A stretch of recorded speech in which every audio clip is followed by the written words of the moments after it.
Good evening and welcome to the Barton Edition. Today we have a great show for you. Joining us in the studio is going to be Gallery Director Maureen T, and she's going to tell us more about the latest events happening in the gallery. Also, Barton hosts its annual Paint Wars, and WEDT reporter Avery Smith will be reporting on this event.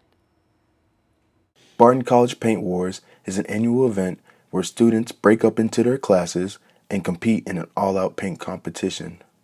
The freshman group was highly favored due to the high turnover of students, while the sophomores and juniors and seniors were underdogs.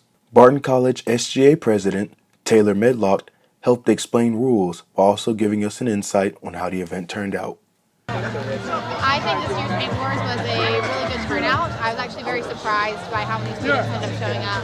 We have a very large incoming first-year student class, which I think really helped contribute to the success of this event. I will say, though, there were not as many upperclassmen as past years. There were actually 0 seniors who participated.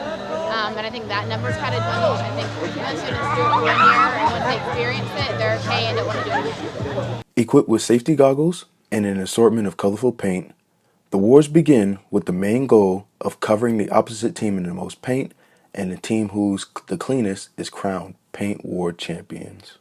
And sophomore Kendall Stokes explains what he expected coming into this year. This year was a little bit more, I knew who was going to win going in because of our big freshman class. Obviously, I'm covered in a lot of blue, but it was still fun compared to all the other times that I think this time was better because I knew what to go. I knew what was happening. Campus Life Director Melanie Marshall speaks on how Paint Wars can be improved. We had so much fun today here at Paint Wars. We are looking forward to making it even bigger and even better in the future. So this is up to you, upperclassmen. We want to see you out here. We want to see all these colors. Faculty and staff, this is your opportunity to paint up these students. Students, it's your opportunity to get your faculty and staff out here so you can color them with paint, make it a whole lot of fun. And this is Avery Smith signing off from WEDT. And this year, Barton hosted the annual Jonathan Scott Bennett Benefit Concert. This year's theme was Jazz It Up. WEDT reporter Trey Scoggins reports on this event. In the Kennedy Family Theater at Barton College hosted its 5th annual Jonathan Scott Bennett Scholarship Concert.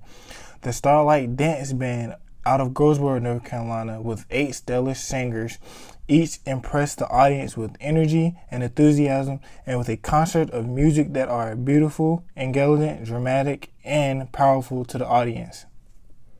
This is the 5th time that Barton College has partnered with the Starlight Dance Band for this event. Everyone who came out were fully engaged and excited to hear the entertainment that was being performed. Everyone was involved and lifted in high spirit. Rita Bennett explains who and what the concert is mainly about. Here with at the end of a concert, this was our 5th annual time to have a fundraiser for the Jonathan Scott Bennett Scholarship Endowment. The scholarship is being raised to support students at Fike High School who excel in the academics, the arts, and athletics, and also have significant community service. These are the attributes that my son had, and so we, friends and family, got together and decided that we would like to have his legacy live on. During intermission, Barton College theater students helping with all the work they did with concessions backstage and serving drinks. Also, many Barton College students came to see the concert as well. Each stellar singer at least performed one solo song during each act. This includes theater director Sherry Allen, who performed a magnificent solo song.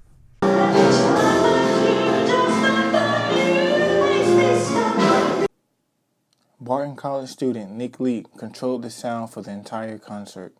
A woman is a creature that has always been strange. I am Trey Scoggins, and I'm reporting here for WEDT.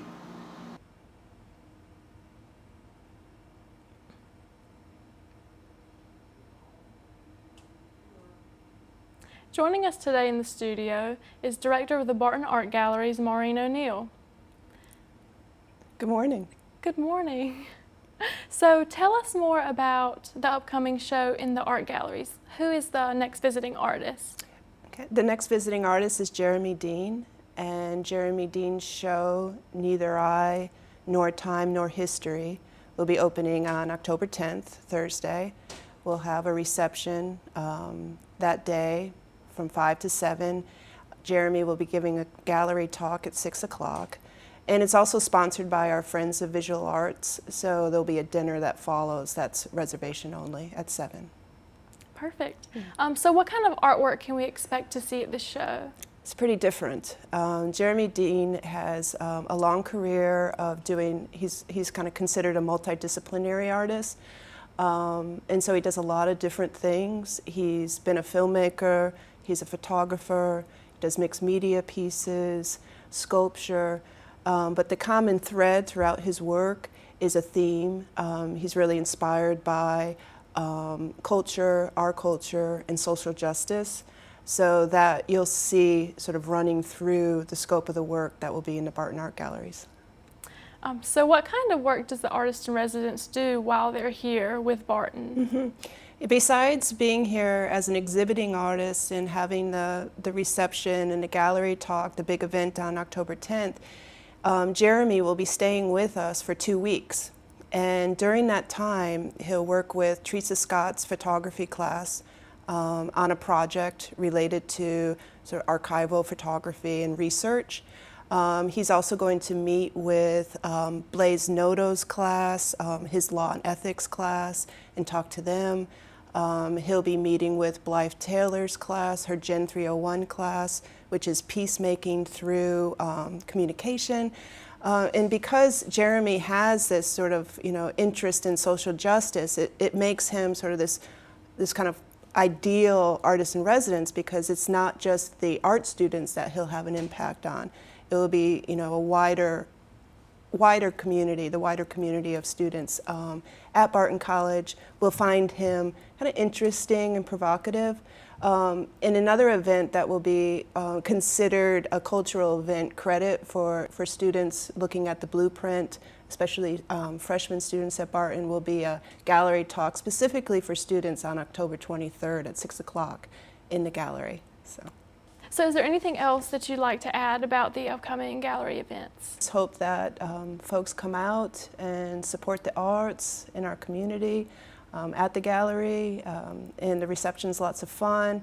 And it's really an opportunity to not just see an exhibition of art, but also to meet the artist, which I think is really kind of an extraordinary opportunity for all of us, especially the students. Okay, well, thank you so much for your time and for telling us about this exciting event that's going to be happening on campus. You're welcome. Thank you so much for having me. We'll be right back after this. I am for freedoms. I believe art has the power to illuminate, showing us not only the world as it is, but the world as it can be.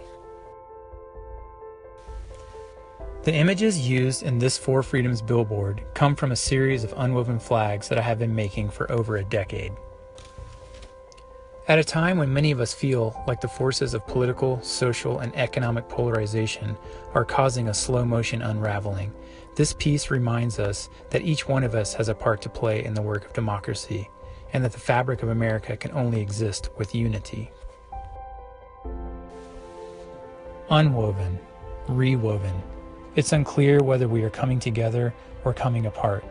However, Dr. King reminds us that we are bound in the inescapable fabric of destiny, where what affects one directly affects all indirectly.